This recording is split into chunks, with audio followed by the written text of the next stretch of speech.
Okay, so get this, right? Picture yourself. 1939, rural England, Hmm. world's on edge, wars looming. Right. And this woman, Edith Pretty, Hmm.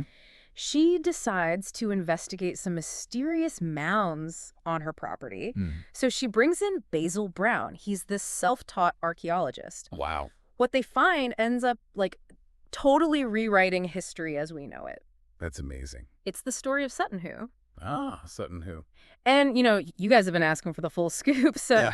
I mean, what's so remarkable about Sutton Hoo, I think, is that it just, like, completely changes how we think about the Anglo-Saxons. Yeah, I mean, before Sutton Hoo, they were often, thought of as these, like, uncultured barbarians, right? Yeah. Filling the void left by the Romans. Right. But Sutton Hoo, it paints a much more intricate picture, right? So before we get into, like, the discovery itself, Mhm. should we maybe give a little context? Like, who were these Anglo-Saxons? Absolutely. Yeah, let's back up a bit to the 5th century CE, when waves of Germanic tribes, the Angles, Saxons, and Jutes, they migrated to Britain. Okay. And, they didn't just, like, impose their own culture, right? Oh, right. They actually blended with that existing Romano-British population, creating this really unique Anglo-Saxon society. Yeah. And that would eventually become the foundation for, well, English language and culture as we know it. Wow. So you're telling me we can trace, like, our language back to these guys? It's incredible, isn't it? That's wild. But okay, so how do we go from these, like, migrating tribes to this incredibly sophisticated burial site? That's the beauty of Sutton Hoo, you're right? Yeah. It's like a time capsule that just, like, reveals how advanced Anglo-Saxon society had become. Yeah. It all started with Edith Pretty, Yeah. Yeah. and her hunch about those mounds on her property. Mm-hmm. So, they began excavating the smaller mounds first, Uh-huh. uncovering some pretty fascinating bits and pieces like a decorated limestone plaque. I think there were some fragments of blue glass, iron knives, things like that. So they're, like, already finding cool stuff. Oh, yeah. Yeah. These finds hinted that, something special was buried there, but nothing could have prepared them for what they found next. Okay. I'm officially on the edge of my seat. Right. What did they find? So they moved on to excavating the largest mound. Hmm. And incredibly, they unearthed this, like a ghostly imprint of a 27-meter-long ship, right, in the sand. Wow. The wood itself had long since decayed, but the outline, it remained perfectly preserved for centuries. That must have been an incredible sight. Oh, I can only imagine. It's like a giant ship outline just emerging from the earth. Yeah. So this wasn't just some random boat, right? No, not at all. Okay. This was a ship burial. Mm-hmm. And within that ship, they found a burial chamber. Okay. And it was filled with treasures beyond, I think, anyone's wildest dreams. Okay, so we're talking, like, crown jewels, scepters, that sort of thing. I mean, we're talking treasures that tell us not only about the wealth of this individual buried there, Yeah. but also about the incredible artistry and global connections of the Anglo-Saxons. Okay, I'm listening. So, for example, you have the iconic Sutton Hoo helmet The helmet. Okay. made of iron. Mm-hmm. It features these intricately designed tinned bronze panels, Okay. and they depict scenes of warriors in combat, mythical creatures, animals, all sorts of things. Wow. It even has this enigmatic face mask Okay. that has become like a symbol of the entire Anglo-Saxon era. That helmet sounds incredible. Oh, it truly is. Must be quite a sight to see. It is, and it's not just visually stunning, Like, right? yay. It also offers some clues about Anglo-Saxon beliefs. Oh, okay. Some experts believe the helmet's symbolism, with its bird, dragon, and boarhead imagery, Mm-hmm. points to the god Odin, Oh, wow. a key figure in Norse mythology, associated with war, death, magic. Right. So if this connection is true, right, it tells us that the person buried at Sutton Hoo was not only powerful, but also deeply connected to the spiritual realm. Okay, so we've got a mysterious ship burial, a helmet fit for God. Hmm. What else was in this treasure trove? Well, remember how I mentioned global connections? Yeah. Well, they also found this huge wooden shield, Okay. and it was decorated with gold and garnet fittings. Fancy? Oh, yeah. Positioned near the head of the burial. Mm-hmm. It features this striking image of a bird of prey, a dragon, animal heads with garnet eyes. Wow. This wasn't just a weapon. It Right. was a work of art Yeah. meant to display the owner's power and status. Yeah. right? Yeah. But what's particularly interesting, I think, Yeah. is that the shield's design, it incorporates Scandinavian influences. Oh, okay. So it points to this cultural exchange across the North Sea. Right. It's incredible to think that these seemingly isolated groups were actually part of this much wider network of trade and cultural exchange. Exactly. And the treasures found at Sutton Hoo, they confirm that this network stretched far beyond Scandinavia. So where else? I mean, alongside the helmet and the shield, they found an array of other remarkable items. Gold and silver jewelry, exquisite silverware from the Byzantine Empire, drinking horns, a lyre suggesting they enjoyed music, Wow. and even spoons inscribed with the names of apostles. Wait, apostle spoons? Like the biblical apostles? What were those doing in an Anglo-Saxon burial? That's what makes this discovery so fascinating, right? Yeah. The presence of these spoons crafted thousands of miles away in the Byzantine Empire. It just completely overturns the idea of the Anglo-Saxons as this, like, remote, isolated people. Right. It suggests they were actively engaged in long-distance trade and had access to luxury goods from, well, far-flung corners of the world. That's mind-blowing. So these weren't just some, like, backwater tribe. They were sophisticated, wealthy, connected to the wider world. Precisely. Sutton Hoo provides this glimpse into this vibrant cosmopolitan society that thrived in early medieval England, a far cry from the, simplistic image of the Dark Ages that we often hold. Right. So, okay, we've got this incredibly rich burial. Yeah. Packed with treasures. It tells the story of wealth, artistry, and global connections. Absolutely. But there's still one big question, right? Who was actually buried there? You're right. That's the biggest mystery of all. Yeah. Unfortunately, the acidic soil, it dissolved any skeletal remains. Oh, wow. So we're left without a definitive answer. So no DNA testing or anything? Nope, not in this case. Okay. However, the sheer opulence of the burial, Yeah. it points to someone of immense power and importance, So if we had to guess, are we thinking royalty, maybe even a king? Most likely, yeah. And the most compelling candidate Yeah. is Redwald, Okay. who ruled the Kingdom of East Anglia in the early 7th century. Okay. So his reign coincides with the estimated date of the burial, and he was known to be this powerful and influential king. So there's a good chance that we're looking at the final resting place of a king, Yeah. buried with all the, the trappings of his power and status. Absolutely. But even without a confirmed identity, Yeah, the ship burial itself tells us something important, doesn't it? absolutely. Okay, so what can you tell me about Anglo-Saxon beliefs about death and the afterlife? Right. And what does it all mean in the context of Sutton Hoo? Exactly. That's a great question. And it takes us to the heart of why Sutton Hoo is so significant. But why don't we take a short break and let everything sink in? Yeah, good idea. When we come back, we'll explore the symbolic meaning of the ship burial Okay. and how Sutton Hoo forced historians to reevaluate their understanding of the Anglo-Saxons and the so-called Dark Ages. I can't wait. So the ship burial at Sutton Hoo, it wasn't just about sending someone off in style. Yeah, it's fascinating, like how this one burial can reveal so much about a whole culture, right? Exactly. The Anglo-Saxons believed that death was a journey, like a transition to another realm. And they equipped their dead for this journey, Right. with everything they might need in the afterlife. Oh, I see. Okay. Yeah. So all those treasures weren't just for show. They had like a deeper spiritual purpose. Precisely. The weapons would protect them in the next world. Uh-huh. The feasting equipment would ensure they wouldn't go hungry. Right. And the lyre suggests they might even enjoy, music in the afterlife. It really makes you think about like what they believed awaited them, like on the other side. What kind of world did they envision? That's a question that has, captivated scholars for decades. Yeah. And while we can't know for sure, the burial goods, they offer these tantalizing clues. Okay.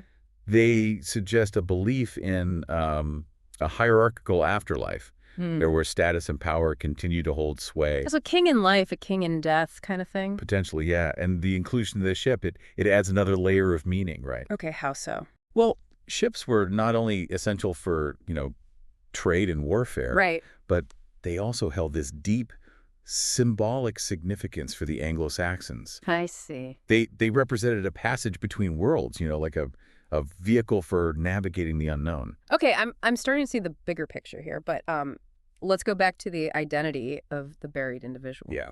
You mentioned Redwald as the most likely candidate. Right. So, like, what evidence supports this theory? Well, As we discussed, the opulence of the burial, it suggests someone of exceptional status, Okay. likely a king, right? Right. And Redwald was one of the most powerful Anglo-Saxon kings of his time. Yeah. His reign aligns with the estimated date of the burial. Okay. And historical records indicate he was a skilled warrior and a shrewd politician. So the timing and like his standing matchup. Yeah. But are there any like specific artifacts that link the burial to Redwald directly? Well, while there's no inscription or, undeniable proof, certain items found in the burial point towards a connection with Redwald. Okay. For example, some of the coins discovered in the burial chamber, they bear his image. Okay. That's pretty compelling evidence. But I imagine there's still some debate among historians, right? Oh, of course. Of course. Historical interpretations, they're rarely cut and dry. Right. Some scholars argue that the burial might belong to another member of Redwald's family, Okay. perhaps his son or even his brother. Oh, interesting. They point to the fact that certain objects, like the helmet, Yeah. seem to have been made specifically for the burial. Okay. So it wasn't simply a case of, reusing existing royal regalia. That's a fascinating point. Yeah. So while Redwald remains, the most likely candidate, we can't rule out other possibilities. Exactly. And that element of mystery, it adds to the allure of Sutton Hoo. Right. It's a puzzle that historians and archaeologists continue to piece together, drawing on new evidence and reinterpreting old findings. So speaking of reinterpreting findings, Mm-hmm. Sutton Hoo didn't just change our understanding of the Anglo-Saxons. It also forced us to reassess our perception of the entire early medieval period, often referred to as the Dark Ages, right? You're absolutely right. Yeah. The term Dark Ages is often used to describe the period in Europe following the collapse of the Roman Empire. It conjures up images of decline, chaos, a loss of civilization. Yeah, I remember learning in school about the Dark Ages as a time of backwardness and barbarity. And that perception, it was largely based on limited evidence and a very Eurocentric viewpoint, right? Right. The discovery of Sutton Hoo, it challenged this simplistic narrative Yeah. by revealing the sophistication and the cultural richness of a period that was previously dismissed as, dark. It's amazing how one archaeological find can completely overturn these long-held assumptions. Indeed, Sutton Hoo demonstrated that the early medieval period, it wasn't a time of stagnation. Okay. It was a period of dynamic change, cultural exchange, and the emergence of new kingdoms and identities. So instead of being a historical black hole, the Dark Ages were actually a vibrant and transformative era. Exactly. And Sutton Hoo helped to illuminate this period, revealing the artistry, the craftsmanship, and global connections of a society that had been largely forgotten. I'm curious to know more about these global connections. We touched on the apostle spoons earlier, but what other evidence points to the Anglo-Saxons' interactions with the wider world? Well, aside from the Byzantine silverware, there's also evidence of trade with the Frankish kingdoms in what is now, France. Yeah. They found Frankish glass vessels and gold coins in the burial chamber, indicating, active trade networks across the English Channel. So these weren't just isolated groups. They were connected to this vast network of trade routes and cultural exchange. Precisely. And that network extended, far beyond Europe. Really? They also found objects in the burial that originated in the Middle East and even Sri Lanka. Wow, that's incredible. It really challenges the notion of the Anglo-Saxons as this provincial, isolated people. Absolutely. Sutton Hoo revealed them to be sophisticated consumers of luxury goods. Yeah. With a taste for exotic items from distant lands. It's like they were the trendsetters of their time. You could say that, and this interconnectedness, it's reflected not only in the burial goods, but also in the art and design of the period. Can you give me an example of how this global influence is reflected in Anglo-Saxon art? Certainly, look at the intricate designs on the Sutton Hoo helmet. Yeah. The interlacing patterns, the stylized animal motifs. They show clear influences from both Scandinavian and Germanic art traditions. Wow. It's this fusion of different cultural styles, creating something uniquely Anglo-Saxon. That's fascinating. So the Anglo-Saxons weren't just importing goods, they were also absorbing and reinterpreting artistic ideas from other cultures. Exactly. And this cross-cultural exchange, it's a key characteristic of the early medieval period. Right. It was a time of tremendous movement and interaction, as people, goods, and ideas flowed across borders. Sutton, who really paints this like vivid picture of this dynamic period.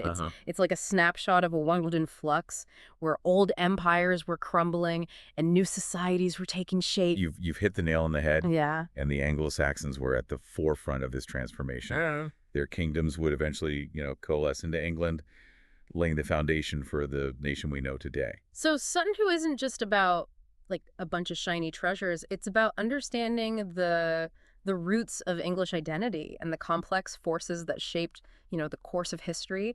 Precisely. It's a reminder that history is not just about, dates and battles. Yeah. It's about people, their stories, and the enduring legacies they leave behind. And speaking of legacies, I'm curious to know more about the lasting impact of Sutton Hoo. Yeah. How has this discovery shaped our understanding of the Anglo-Saxons and their world? That's a great question, and one we can, delve into further. Yeah. However, let's first pause here to allow you to absorb what we've discussed. Right.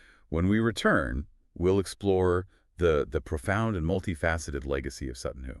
All right, so we've talked about the treasures, the mystery surrounding the buried individual, and how Sutton Hoo, really kind of shattered these preconceived notions we have of the Dark Ages. But what about its lasting impact? Like, how has this discovery actually shaped our understanding of the Anglo-Saxons and their world? Well, Sutton Hoo's legacy is multifaceted. Right. It goes far beyond just, adding to our collection of Anglo-Saxon artifacts. Right. I mean, it sparked this renewed interest in the period. Yeah. Prompting historians and archaeologists to dig deeper, literally and figuratively. So it wasn't just like a one-off discovery. It kind of catalyzed a whole new wave of research. Exactly. Sutton Hoo provided this tangible link to a period that was previously shrouded in mystery. It gave us this glimpse into the lives, the beliefs, the artistry of the Anglo-Saxons, inspiring countless books, documentaries, even, fictional works. I can see how that would be, like, inspiring, right? Like, think about all those epic tales of warriors, kings, and dragons, right? That Sutton Hoo really brings those stories to life. It does. And it's not just about, romanticizing the past. Right. Sutton Hoo has also helped us to understand these complex social structures, the political dynamics, and the religious beliefs of the Anglo-Saxons. We've touched on their beliefs about the afterlife a little bit. But what about their political system? Like, what can Sutton Hoo tell us about how they govern themselves? Well, the discovery sheds light on the emergence of these powerful Anglo-Saxon kingdoms. Okay. In the early medieval period, right? The sheer wealth and sophistication of the burial, it suggests a highly stratified society, right? Right. With a strong king at its apex. So it supports the idea that these weren't just like scattered tribes. They were organized into kingdoms with these like elaborate hierarchies. Precisely. And these kingdoms, they weren't isolated. Right. They were constantly vying for power, engaging in alliances and conflicts that would shape the political landscape of early England. It makes you wonder what it would have been like to live in that time, Like a world of shifting alliances, fierce battles, and these emerging kingdoms. It certainly was a dynamic period, yeah. Yeah. And certainly provides a window into the lives of those who lived through it, From the skilled craftsman who forged the weapons and jewelry to the powerful king who was laid to rest in the ship. And it's not just about the elite, right? Yeah. Sutton Hoo also tells us something about the lives of, like, ordinary Anglo-Saxons. Absolutely. While the burial itself, reflects the wealth and status of the ruling class, other findings at Sutton provide insights into the daily lives of common people. Okay. For example, archaeologists have uncovered evidence of workshops and settlements near the burial mounds, suggesting this thriving community that supported the elite. So it wasn't just a royal cemetery. It was like a bustling center of activity with people from all walks of life. Exactly, and that's an important point because it challenges the notion that Anglo-Saxon society was rigidly hierarchical, right? Right. Sutton Hoo reveals this more nuanced picture with evidence of social mobility and interaction between different classes. It sounds like Sutton Hoo has really revolutionized our understanding of the Anglo-Saxons. But what about its impact on archaeology as a discipline? Yeah. Has it changed the way archaeologists approach excavations and interpret their findings? Without a doubt. Sutton Hoo raised the bar for archaeological practice. Okay. The meticulous excavation and the detailed recording of the site, they set a new standard for scientific rigor. Mm-hmm. And it also highlighted the importance of interdisciplinary collaboration, right? Okay. With experts from various fields, working together to analyze the findings. So it wasn't just about like digging up treasures. It Right. was about using scientific methods and this holistic approach to really understand the past. Exactly. And that approach has influenced archaeological practice ever since, right? Yeah. Sutton Hoo demonstrated that even seemingly insignificant details could hold valuable clues about the past. It's incredible to think that this one discovery has had such a far-reaching impact. It has. But I have to ask, like, what about the future of Sutton Hoo? Are there still, mysteries to uncover? Is there more to learn from this site? Absolutely. Archaeological investigation is an ongoing process. Yeah. And Sutton Hoo was no exception, right? Right. New technologies and analytical techniques are constantly being developed, allowing us to glean even more information from the existing findings. So there's still potential for new discoveries, even without, excavating further. Precisely. And who knows what the future holds? Right. There might be other undiscovered sites out there waiting to be unearthed that could further illuminate the Anglo-Saxon world. That's an exciting thought. Yeah. It makes you realize that our understanding of the past is constantly evolving. There's always more to learn, more connections to make, more stories to tell. Exactly, and that's the beauty of history. Yeah. It's a never-ending journey of discovery, and Sutton Hoo serves as this powerful reminder of the enduring power of the past to captivate and inspire us.